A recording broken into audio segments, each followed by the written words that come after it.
तो गाइज़ कुछ ही टाइम में हमारा 2025 स्टार्ट होने वाला है और कई सारे लोग इसी सोच में होंगे, मैं भी इसी सोच में हूँ कि हमने जो सोचा था वो हम नहीं कर पाए पूरा, है ना। 2024 में कितने सारे सपने लेकर हमने मतलब आए थे इस ईयर में कि ये करेंगे, ऐसा होगा, वैसा होगा, है ना। तो सारी चीज़ें नहीं हो पाई, है ना। हमने जो सोचा था नहीं हो पाया। बट अब 2025 स्टार्ट होने वाला है और हम ये प्रॉमिस करते हैं खुद से कि हमने जो भी गलतियाँ करी हैं, है ना, और जो हम नहीं कर पाए इस साल में वो अगले साल में हम ज़रूर करेंगे। खुद से ये प्रॉमिस करना है और अपनी मिस्टेक को एक्सेप्ट करना है ना, एक्सेप्ट करना है कि हमने जो गलतियाँ की हैं इस साल में वो हम दोबारा ना करें, और 2025 हमारे लिए ऐसा हो कि हमारे साथ साथ हमारी फैमिली को भी, है ना, अच्छा हो सके, उनके लिए बना सके हम अपना। तो हम ऐसी मेहनत करेंगे, जो हमने गलतियाँ की है, जो हमने लेज़ीनेस दिखाई है अपनी स्टडी में, सारी चीज़ों को एक्सेप्ट करके हम चलेंगे और वो गलती नहीं करेंगे जो हमने 2024 में की है ना। और मैं यही चीज़ें मैंने अभी डिसाइड कर ली कि मैंने जो गलतियाँ की हैं 2024 में, अभी स्टार्टिंग से जनवरी, फरवरी, मार्च, अप्रैल, मई, इतने में मैंने बहुत अच्छे से पढ़ा, है ना। मतलब बहुत ही कंसिस्टेंसी के साथ पढ़ा है। बट इसके बाद मेरी पढ़ाई थोड़ी कम होती गई, कम होती गई, और मतलब ऐसी कम नहीं हुई कि, बट ऐसा रहा कि कम होती गई, मतलब उतनी कंसिस्टेंसी के साथ नहीं की। ये मैं अभी एक्सेप्ट करती हूँ, है ना, कि मैंने उतना भी अभी कंसिस्टेंसी से नहीं रखा। बट अब ऐसा हमेशा नहीं चलता रहेगा, है ना। हर साल ऐसे थोड़ी ना निकलते जाएंगे। हमारी फैमिली यहाँ तक कहाँ तक सपोर्ट करेगी बताओ, है ना। तो हमें वो चीज़ें एक्सेप्ट करनी है जो हमने गलतियाँ की हैं, हम 2025 में ना करें, है ना। और उन चीज़ों को एक्सेप्ट करके चलें कि हमने ये की है ना। कहीं न कहीं हमने बहुत बड़ी गलती की, हमने अपने टाइम को वेस्ट किया है और चीज़ों को समझते हुए नहीं चले हैं। सबसे मेन चीज़ है कि हमने टाइम को नहीं समझा है कि टाइम, कई सारे लोग ऐसे होंगे कि सोचते होंगे कि मेरे पास अभी 1-2 साल है, अभी, है ना, अभी तो बहुत टाइम है, अभी करते चलते हैं, करते चलते हैं। बट जिनको करना होता है ना, वो कर जाते हैं, है ना। तो वही चीज़ें मेरे साथ हैं कि मैंने सोचा तो था कि मैं कर लूँगी, बट पता नहीं क्यों नहीं हो पाया। उतनी मेहनत नहीं है शायद, उतनी मेहनत नहीं की है मैंने। और देखिए, जो मेहनत करता है उसी को मिलता है, और मुझे पता है कि मैंने मेहनत नहीं की, इस वज़ह से अभी तक कोई रिज़ल्ट नहीं मिला है। और डेफ़िनेटली 2025 में वो रिज़ल्ट ज़रूर मिलेंगे जो मैंने एक्सेप्ट किए हैं, और इसीलिए मैंने वो चीज़ें डिसाइड कर ली हैं जो हमेशा गलती मैं करती जा रही हूँ, है ना। तो उनको मैंने अपनी गलतियों को लिख लिया है कि मैंने क्या-क्या गलतियाँ की हैं, क्यों मैंने मतलब चीज़ों को नहीं समझा, क्यों मैंने अपना टाइम बर्बाद किया। सबसे मेन बात है, मैंने टाइम बर्बाद किया, है ना। अगर मान लो कहीं कहीं किसी दिन चले गए तो उस वजह से पूरा ही दिन मैंने बर्बाद कर दिया, नहीं पढ़ना। और एक चीज़ हमेशा जो लेज़ीनेस दिखाते हैं उनमें हमेशा ये होती है कि आज नहीं हो पाया तो चलो कल से स्टार्ट करेंगे, और कल, कल, कल करते हुए 2025 आने वाला है ना। तो ऐसे तो चलेगा नहीं, है ना। फैमिली इतना सपोर्ट तो कर नहीं सकती है कि हमेशा करते रहे।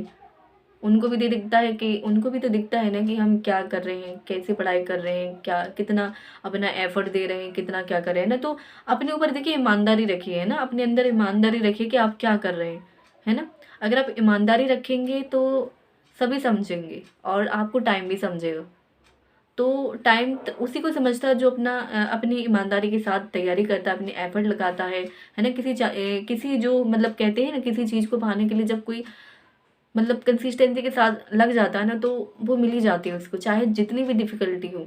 बट मैंने उतना प्रयास नहीं किया है, मैंने उतनी एफर्ट भी नहीं डाली है। चलो कोई बात नहीं, अभी मैंने ये चीज़ें एक्सेप्ट की हैं और मैं मानती हूँ कि मैंने इतनी एफर्ट के साथ नहीं किया। बट ऐसा नहीं है कि उतना एफर्ट नहीं दिया। मैंने सोचा था कि इतने में हो जाएगा, बट नहीं हो पाया। और इस साल मैंने बहुत मेहनत की है और उसके हिसाब से मतलब वहाँ तक पहुँच पाई हूँ कि हाँ, लग रहा है कि हो पाएगा। वरना मतलब जनवरी के जो 2024 में जनवरी में मैंने ये सोच लिया था कि मैं छोड़ देती हूँ बैंक को, मैंने ये सोचा था। फिर इसके बाद मैंने चीज़ों को समझा कि मैंने शायद उतनी तैयारी नहीं की है, अपना एफ़र्ट देना चाहिए पहले। अगर एफ़र्ट देने के बाद भी नहीं हो पाएगा फिर कुछ सोचेंगे, है ना? तो मैंने ऐसे छोड़ा नहीं। 3 साल होने के बाद भी अभी चौथे मतलब 4th ईयर में चल रही हूँ मैं इस प्रिपरेशन के साथ। बट मैंने उम्मीद नहीं हारी है, सबसे बड़ी बात ये है, मैंने उम्मीद नहीं हारी कि नहीं हो पाएगा, डेफ़िनिटली हो जाएगा। बट इस साल मेरा सबसे मेरी प्रायोरिटी है मेरी बैंकिंग की जॉब लेना, बैंकिंग की जॉब ही लेना, बस मेरी यही प्रायोरिटी है। और देखो वो प्रायोरिटी मुझे इस साल में करनी करनी है 2025 में। तो कुछ ही टाइम में हमारा 2025 आने वाला है और मैं आशा करती हूँ कि आप सभी ने अपनी जो गलतियाँ हैं वो एक्सेप्ट की होंगी, अपनी समझी होंगी और चीज़ों को समझा होगा कि आपने कौन सी गलतियाँ ऐसी की हैं जो आपको अब नहीं करनी है। मैंने भी देख लिया कि मैंने क्या गलतियाँ की हैं और कहाँ पे मैंने टाइम वेस्ट किया है ना, और कैसे चीज़ों को मैं लेके चली हूँ और कैसे मुझे अब लेके चलना है। तो ये सारी चीज़ें मैंने अब समझ ली हैं और उसी के साथ मैं अपनी टाइम को लेके चलूँगी। तो गाइस अपनी गलतियों को मानिए कि आपने ये गलतियाँ की हैं, ठीक है, और ईमानदारी से चलिए कि हाँ आपने एफर्ट नहीं दिए इसी वजह से नहीं हो पाया। मैंने भी अपनी ये गलतियाँ एक्सेप्ट की हैं, है ना। तो आप भी एक्सेप्ट करें कि आपने ये गलतियाँ की हैं और इनको सुधारेंगे और जहाँ हमने कम एफर्ट दिए हैं, है ना, वहाँ पे बहुत अच्छे से एफर्ट देंगे तो डेफिनेटली होगा, है ना। अभी हमारे पास टाइम है, हम बहुत अच्छा कर सकते हैं एसबीआई क्लर्क में भी और एसबीआई पीओ में भी, ठीक है। तो आपके पास अभी टाइम है, सभी के पास अभी टाइम है, हम सभी के पास अभी टाइम है कि बहुत अच्छा कर सकते हैं, एक सिक्योर जॉब ले सकते हैं हम लोग। तो अपनी एफर्ट देना स्टार्ट कर दीजिए, कहीं भी अपने मन को मत घुमाइए। जो भी चीज़ें हैं जो आपको डिस्ट्रैक्ट करती हैं उनको छोड़ दीजिए, उन चीज़ों को ही छोड़ दीजिए, बिल्कुल अपनी पढ़ाई में पढ़ाई में पढ़ाई में, है ना। तो ये चीज़ें सबसे मेन रखिए। तो अब मैं भी यही चीज़ें मेन रखने वाली हूँ। मेरी सबसे पहली प्रायोरिटी है मेरी बैंक की जॉब लेना, इसके बाद ही मैं और चीज़ों को प्रायोरिटी दूंगी।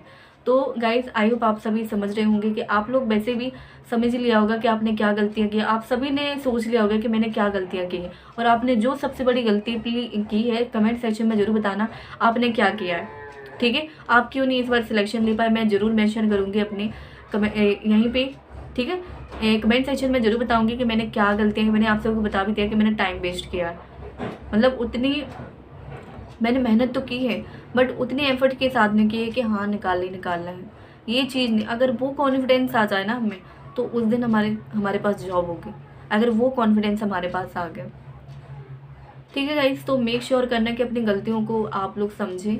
मैंने भी अपनी गलतियों को फाइंड आउट किया है, मैंने क्या गलतियाँ की हैं और देखिए ये समझना बहुत ज़रूरी है, आपको एक्सेप्ट करने ही पड़ेगा। अदरवाइज़ ये 2025 भी हमारा ऐसे ही निकल जाएगा, ये ऐसे ही हम वीडियो बनाते रहेंगे कि हमने ये गलतियाँ की हैं वो गलतियाँ की हैं ना। तो ऐसा नहीं करना है, हम मतलब ऐसा करें कि अगली बार हम ऐसे आएँ कि हमारा सिलेक्शन हो गया, सिलेक्शन के बाद ही हम आएँ, है ना। तो ये चीज़ें मैं करूँगी, ठीक है। तो मैंने तो अपनी गलतियाँ फाइंड आउट कर ली, आप लोगों ने भी कर ली होंगी कि आप लोगों ने क्या गलतियाँ की हैं इस साल में और जो हम करना चाहते थे वो नहीं कर पाए इस साल में, है ना। कितने सारे सपने लेके हमने जनवरी से स्टार्ट किया था कि अगस्त में हम ऐसे परफॉर्म करेंगे, ऐसे करेंगे, है ना। सारी चीज़ें कितनी जल्दी निकल गई, है ना, कितने जल्दी निकल गई। बट हम अपने अब टाइम को समझेंगे और अपने और ज़्यादा एफर्ट देंगे और इस साल नहीं कर पाए कोई बात नहीं, अगले साल जो आ रहा है हमारा 2025, कुछ ही टाइम में हमारा 2025 लगने वाला है तो डेफिनेटली हम बहुत अच्छा करेंगे, ठीक है। तो अभी हमारा एसबीआई क्लर्क है, जितना भी एफर्ट दे सकते हैं दीजिए, है ना, क्योंकि एसबीआई क्लर्क में हम ले सकते हैं सिलेक्शन और लेना ही लेना है, ठीक है गाइस। तो आप सभी को अभी से हैप्पी न्यू ईयर 2025 और ये साल आपके लिए बहुत सारी खुशियाँ लेकर आए, आपके परिवार के लिए बहुत सारी खुशियाँ लेकर आए। Thank you guys, thank you so much.